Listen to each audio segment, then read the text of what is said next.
All right, let's see if you're any better than your little brother. Come here.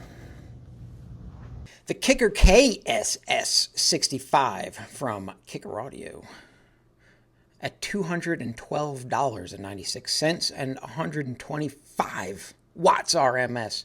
Is this upgrade an upgrade from the CSS? Let's take a look.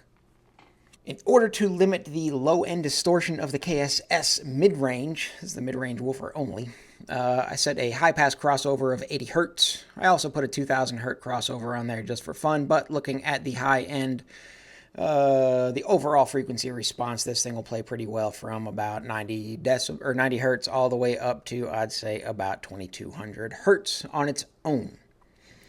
The frequency response is flat-ish. There is that large dip once again. However, I'm not 100% sure if that is audible or not. That is another topic for another day. Again, looking at the output at 6 watts. 6 watts, we get roughly about almost 100 decibels, which is fairly respectable again. At 6 watts, distortion stays in the mid-range, stays pretty well, about around, under 5%, which is pretty good. At 110 decibels. 100 decibels, 6 watts.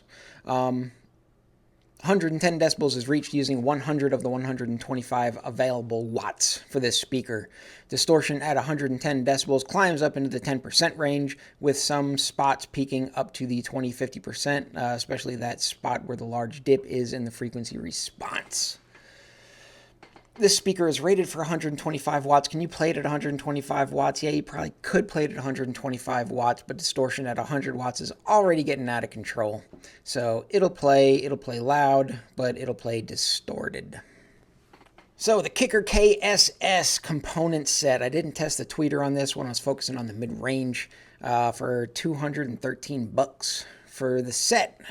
It plays okay. The frequency response is fairly flat with a couple little dips, and adding the tweeter on there, you may see a dip in the response where the crossover point is, but it's all right. It ain't the bee's knees.